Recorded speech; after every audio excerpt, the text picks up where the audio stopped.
بعد فأعوذ بالله من الشيطان الرجيم بفضلك ببركاته بسم الله الرحمن الرحيم إن الله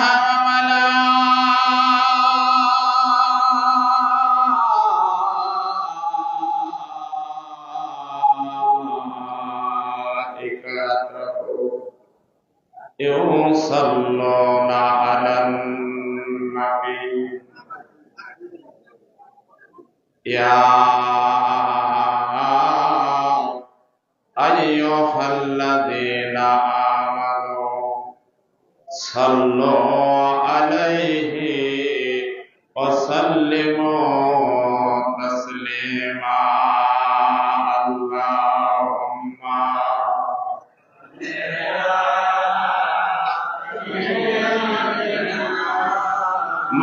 مولانا محمد وعلى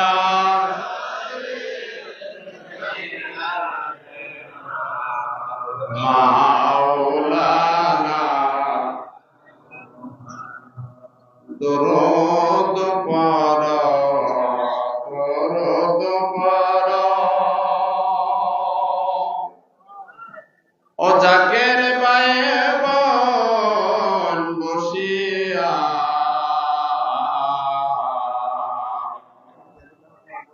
মোদের দরদ শুনতাছেন নবীজি মদিনাতে শুইয়া আল্লাহ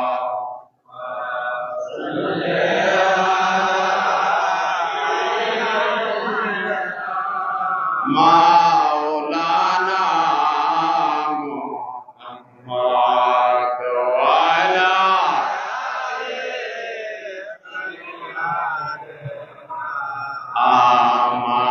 মাওলানা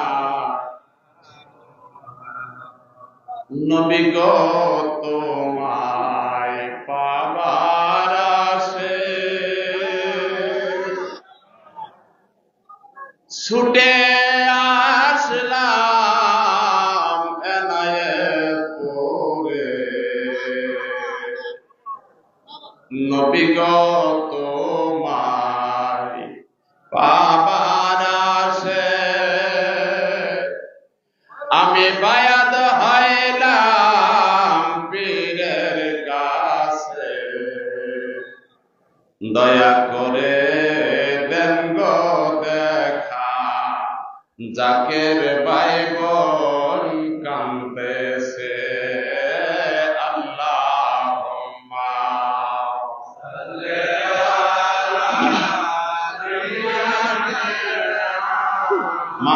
মাওলানা দোয়ালা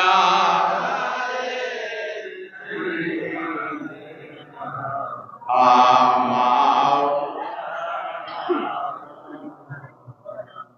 ইজে মন্ত্র শিখাইয়া বাবা আঙ্গুল বসায় সিনাতে ইজে মন্ত্র শিখাইয়া বাবা আঙ্গুল বসায় সিনাতে মুর্দা দিল জিন্দা করে ইত্তেহাদি তাওয়াজ্জে আল্লাহুম্মা সাল্লি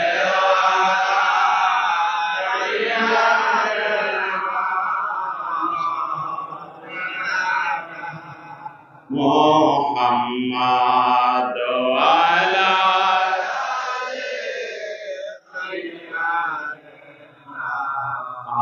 আমাও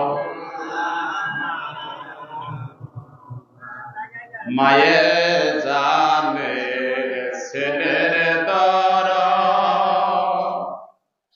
আমার মুর্শিদ জানে মুরিদা,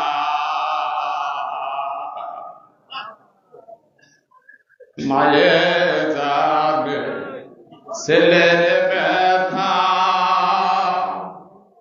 আমার মুর্শিদ জানে মুরিদান, মুরিদের ব্যথায় সোনার দেহ করলেন কঙ্কাল সার। আল্লাহুম্মা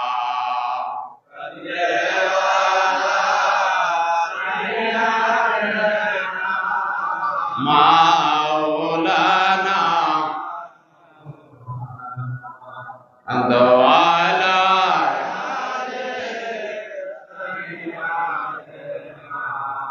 আমাও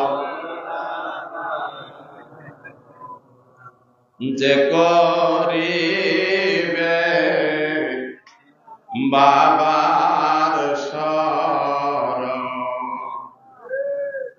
আনন্দে তার মারণ রে,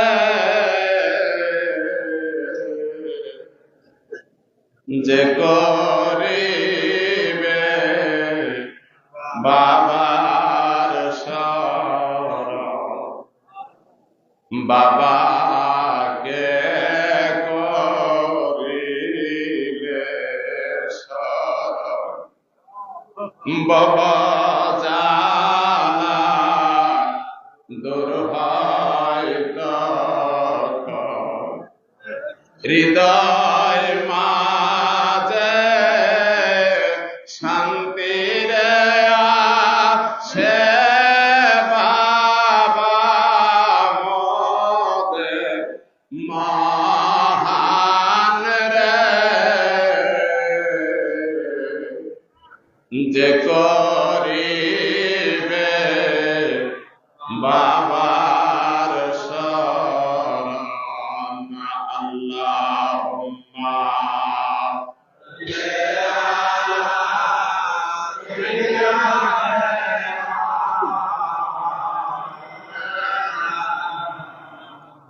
محمد وعلى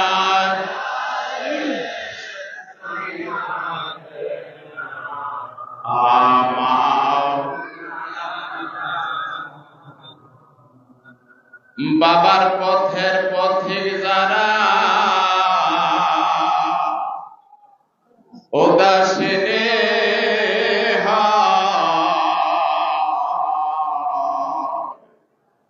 চোখের জলের চিহ্ন দেখে পত্রী চিনে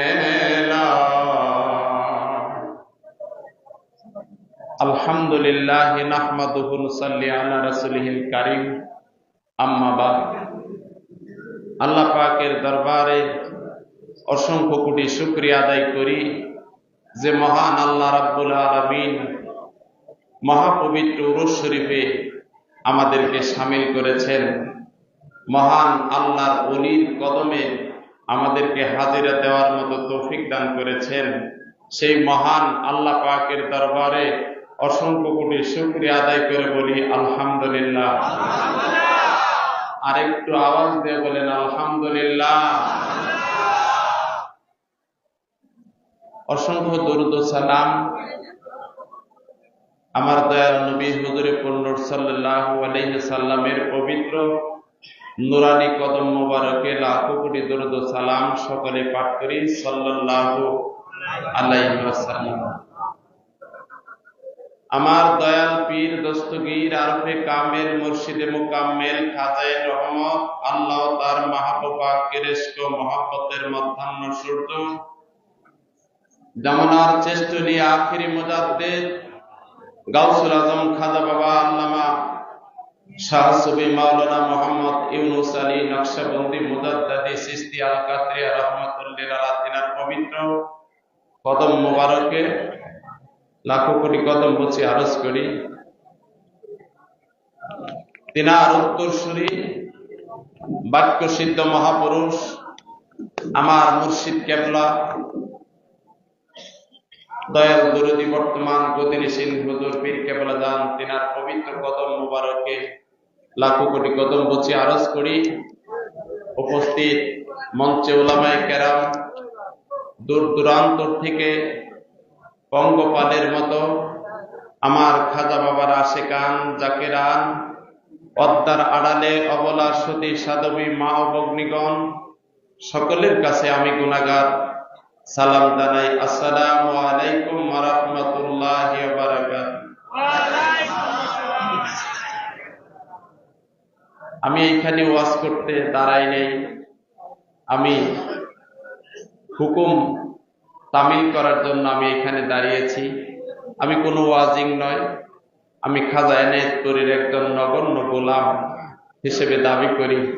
গোলাম হতে পারছি কিনা আমি জানি না। আমার জীবনে কোনো ইবাদত বন্দেগী নাই যে আমি আল্লাহর ওলির কদমে হাজির হয়েছি যে বাবা এনায়েতপুরী আমি এই আমল করেছি, এই কিছু করেছি। আমার এরকম কোনো সাধনা নাই, বদরা নাই। কিন্তু আমার একটা বল ভরসা যে বাবা তুমি যদি দয়া করো ডুবা নৌকা ভেসে যাও, তুমি যদি দয়া করে কোন মুরিদের দিকে তাকাও, ওই মুরিদের কালবের ভিতরে আল্লাহ আল্লাহ আল্লাহ জিকির জারি হয়ে যায়। চিৎকার দিয়ে বলেন সুবহানাল্লাহ। আপনারা জীবনে অনেক ওয়াজ শুনেছেন, অনেক আলোচনা শুনেছেন, কিন্তু আমরা যে দরবার শরীফে এসেছি, এই দরবার শরীফে আপনারা দোয়ার ভিতরে শুনেছেন যে এই দরবার শরীফে যারা আসে পাপের বোঝা মাথায় নিয়ে আসে, পাপের বোঝা ফেলে পুণ্যের বোঝা নিয়ে নেক মানুষ হয়ে জান্নাতি মানুষ হয়ে আবার বাড়িতে ফিরে। এটা খাজা এনায়েতপুরী রহমতুল্লাহ আলাইহির বাণী। বাবা আমার মুরিদান আশেকান তারা পাপের বোঝা নিয়ে দরবার শরীফে আসে, আবার নিষ্পাপ হয়ে বাড়িতে ফিরে। মিয়া ভাইরা আমার, শুনছেন কি শুনছেন না? এটার কারণটা কি? এটার কারণটা হলো আপনি যখন আল্লাহর ওলির কদমে গেলেন, আল্লাহর ওলির সহবতে গেলেন, আল্লাহর ওলির নুরানি জামাল মুবারক দেখে আল্লাহ রাব্বুল আলামিন আপনার সব পাপগুলো ক্ষমা করে দিবেন। সুবহানাল্লাহ। মিয়া ভাইরা আমার, এই দরবার শরীফে এসে তওবা করেছি। তওবা করছি কি করি নাই? কি বলেন, করছি কি করি নাই? এই যে জীবনের পাপগুলো মোচন হয়ে গেল, আল্লাহ তোমার বন্ধুর দরবারে যায় তওবা করলাম, তোমার বন্ধুর দরবারে এসে আমরা তওবা করলাম, আল্লাহ তুমি মাফ করে দাও। আল্লাহর দরবারে চাইতে দেরি হবে, কিন্তু তার ওই বান্দার হাত কবুল হইতে দেরি হবে না। খাজা এনায়েতপুরী রহমতুল্লাহ আলাইহি মহান আল্লাহর ওলি জিন্দা পীর, আমরা বলি জিন্দা পীর। মিয়া ভাইয়ের আমার, আটলান্টিক মহাসাগর থেকে যদি সালামত খা উদ্ধার পাইতে পারে, মাওলানা ফিরোজী সাহেব উনি আফ্রিকার জঙ্গল থেকে যদি রক্ষা পাইতে পারে, খাজা এনায়েতপুরী রক্ষা করতে পারে, আমি কেন মুক্তি পাবো না? নাকি বলেন? আমরা মুক্তি চাই কি চাই না? মুক্তি চাই কি চাই না? আল্লাহর ওলির কদম শক্ত করে ধরে মিয়া ভাইরা আমার, মুহাব্বতে মদিনাওয়ালা রাহমাতাল লিল আলামিনের উপরে দরুদ শরীফ পড়েন। আল্লাহুম্মা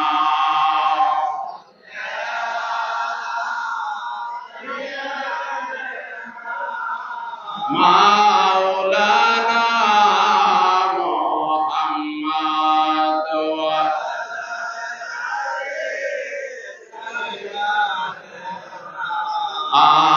মাওলানা। ভাইরা আমার, আল্লাহর ওলি গাউসুল আজম খাজা বাবা আল্লামা এনায়েতপুরী রহমাতুল্লাহ আলাইহির জীবনী আদর্শ আলোচনা করলে পাওয়া যায়, কোন একটা মুরিদ যদি ঘরের কোণে, ভাঙ্গা ঘরের কোণে বসে বসে খাজা এনায়েতপুরীর বাড়িতে খয়া চোখের পানি ছেড়ে দিয়ে বাবা বাবা বলে ডাক দেয়, আমার খাজা এনায়েতপুরী ওই ভাঙ্গা ঘরে হাজির হয়ে যায়। হাজির হয় কি হয় না? এরকম প্রমাণ আছে কি নাই? মিয়া ভাইরা আমার, কত বড় বড় আলেম ওলামাগণ খাজা এনায়েতপুরীর কাছে আইসে খাজা এনায়েতপুরীর চেহারা মোবারক দেখে বায়াত পড়লো। আগে খাজা এনায়েতপুরীর 2-4টে বাণী শুনছে। খাজা এনায়েতপুরী এমন একটা সুর দিয়েছেন, এমন একটা বাণী তার কানের ভিতরে যখন পৌঁছে গেছে, বাবা বাবা বলে যখন সম্বোধন করছে, মানুষটার আত্মা শীতল হয়ে গেছে। বাবারে, আমি গুনাহগার, হাদিস কোরআন দিয়ে যদি একটা মানুষকে বোঝায়, ওই মানুষটা বুঝতে চাবে না। বড় পীর আব্দুল কাদের জিলানী আল বুগদাদি রাহমাতুল্লাহি আলাইহির জীবনী পড়ে দেখলাম, তিনার একটা ছেলে ছিল, কোরআনের তাফসীর করতেছে, মানুষ শুনে না। বড় পীর আব্দুল কাদের জিলানী আল বুগদাদি রাহমাতুল্লাহি আলাইহি কিছুক্ষণ পরে মানুষ যখন শুনে না, ওনার ছেলে চলে গেছে, মঞ্চ থেকে চলে গেছে। কিছুক্ষণ পরে বড় পীর আব্দুল কাদের জিলানী আল বুগদাদি রাহমাতুল্লাহি আলাইহি মঞ্চে চলে আসছে। আইসা তার বাড়ির ঘরের খবর বলতেছে, আজকে সিগার পাতিলের ভিতরে দুধ রাখছিলাম, এই দুধরা বিড়ালে খেয়ে ফেলেছে। এই কথা বলার সঙ্গে সঙ্গে মানুষ চিৎকার দিয়ে হাওয়া করে কেঁদে উঠছে।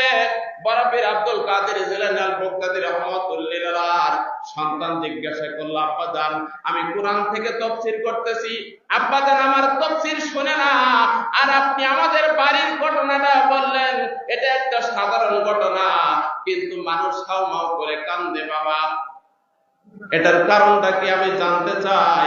বড় পীর আব্দুল কাদের জিলানী আল বুগদাদি রাহমাতুল্লাহি আলাইহি ডাক দিয়ে বললেন, বাবা তুমি এলেমের অহংকার নিয়ে মঞ্চে উঠছিলা, বাবা এলেমের অহংকার দিয়ে মানুষের অন্তরের ভিতরে ঢোকা যাবে না।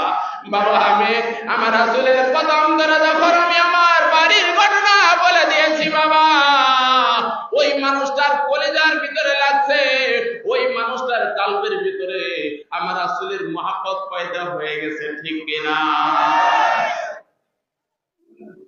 দয়াল বাবা গো বাবা, বসাইলা তোমার প্রেমের খাজা বাবা গো বাবা, বসাইলা তোমার আল্লাহুম্মা সাল্লি আলা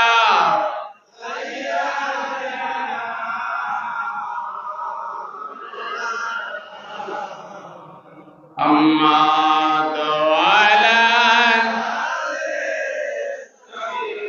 সাইয়্যিদিনা।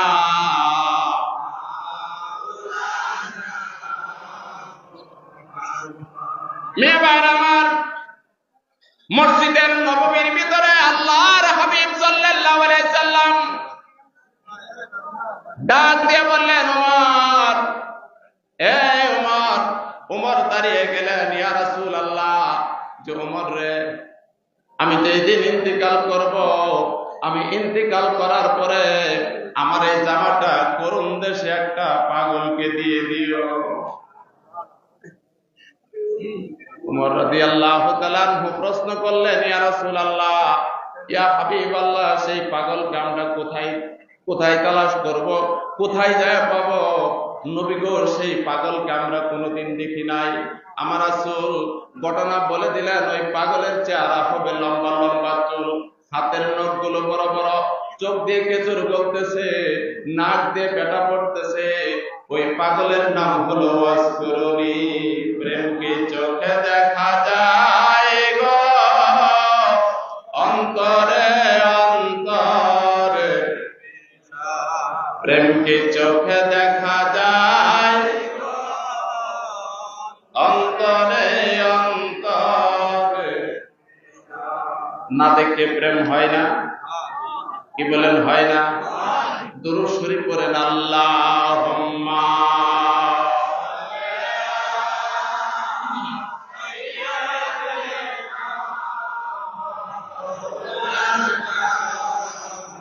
মুহাম্মাদ ওয়া আলা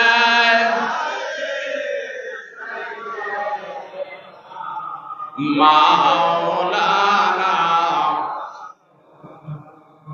মেবার আমার, অনেক লম্বা কথা। খাজা বাবা আল্লামা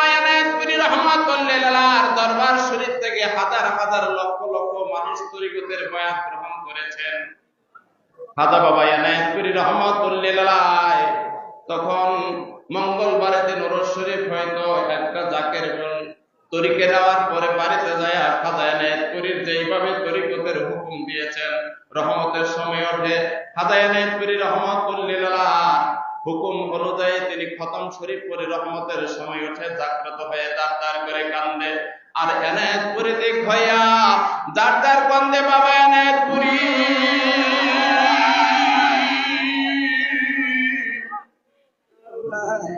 খাজা বাবা এনায়েতপুরী বলে কান্দে ওই জাকের বোন কান্দতে কান্দতে ঘরের ভিতরে অস্থির হয়ে গেছে কান্দতে কান্দতে অস্থির হয়ে গেছে ফজরের নামাজ শেষ করেছে মোরাকাবা বসেছে দেখে যে খাজা এনায়েতপুরী তার ভাঙ্গা ঘরের ভিতরে হাজির হয়ে গেছে পীর যখন মুরিদের সামনে হাজির হয়ে যায় দুনিয়ার কোনো কিছু মনে থাকে না খাজা বাবা আল্লামা এনায়েতপুরী রহমাতুল্লাহ যার ভাঙ্গা ঘরে হাজির হয়ে গেছে দুনিয়ার ওই মুরিদরে বুঝছে পীর কত বড় জিনিস বাবারে স্বামী হাল বাইতে গেছে দুপুর বেলা হয়ে গেছে বেলা দ্বিপ্রহর হয়ে গেছে বাড়িতে চলে আসছে স্বামী ডাক দিছে বিবিকে ডাক দিছে বিবি ডাক শুনে নাই ঘরের ভিতরে যায় দেখে মুসল্লা বিছায় বসে বসে কাঁদতেছে পিছন দিক থেকে যাইয়া রাগান্বিত হইয়া 3টে বাড়ি দিয়েছে উপতি হইয়া বিবি ডাক দিয়া কয় স্বামী গো আপনি আমাকে কেন মারতেছেন কি হয়েছে আপনি বলে বলুন স্বামী ডাক দিয়ে বলতেছে বিবি আমি তোকে ডাকতেছি তুই কেন শোনস না বিবি বলতেছে স্বামী গো আমি শুনতে পারি নাই আপনি তো জানেন না আমাদের বাড়িতে খাজা এনায়েতপুরী আসছিল বাবা যাইও আমার বাড়ি বাবা যাইও আমার বাড়ি সামনে বসাইয়া যাইব নবীর এশকের জারি প্রাণের বাইরে আমার বিবি ডাক দিয়া কয় স্বামী গো একটু অপেক্ষা করেন আপনি হাত মুখ ধৌত করে আসেন আমি তাড়াতাড়ি রান্না করে দেই আপনি মনে কষ্ট নেবেন না স্বামী গোসল করতে গেছে বিবি তাড়াতাড়ি ভাত রান্না করে তরকারি রান্না করে স্বামীর সামনে দিয়ে বলতেছে স্বামী গো আপনি খানা খান গায়ে বাতাস দেয় আর ডাক দিয়ে কয় আপনি মনে কষ্ট নেবেন না আমি যখন যাই নামাজে বসেছি আমার পীর এনায়েতপুরী খাজা বাবা আমার ভাঙ্গা করে এসেছিল স্বামী গো দুনিয়ার কোনো কিছু মনে নাই দুনিয়ার কোনো কিছু আমার মনে নাই আপনি মনে কষ্ট দিবেন না স্বামীর কাছে কয়েকদিন পরে কিছু নজরানা দিয়ে পাঠাই দিয়েছে স্বামী গো বেশ কয়েকদিন হয়ে যা আপনি এনায়েতপুরী যান না আপনি এনায়েতপুরী যান আমার দয়াল বাবার কাছে যান কিছু নজরানা জড়ো হয়েছে নজরানা গুলো দিয়ে পাঠাই দিয়েছে খাজা বাবা এনায়েতপুরী এসে ওরা তলায় টুল মোবারকে বসে আছে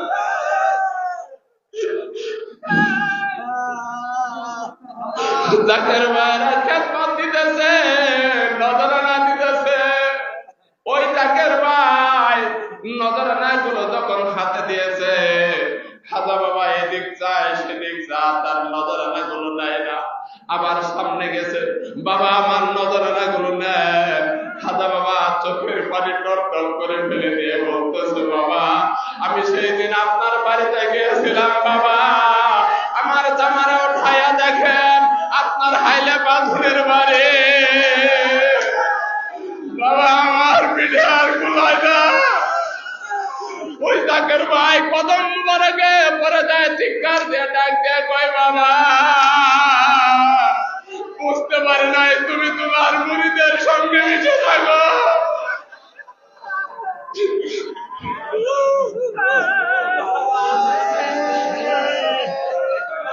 তোমার পাগল তুমি মায়ের গো বাবা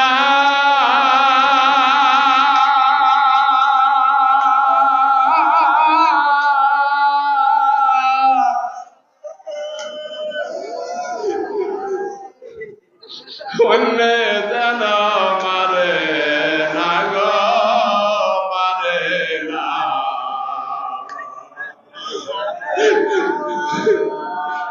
তোমায় আমি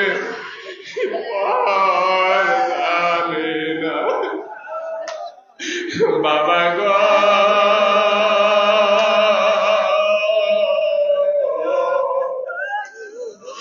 আপন জানি তোমায় আমি পর জানি না। এই জগতে না পাই যদি গো ও বাবা,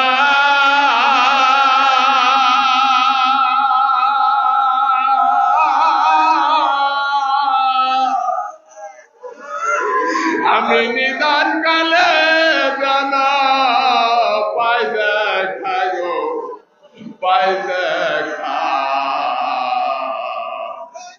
তোমায় আমি এবার জানি না বাবা গো।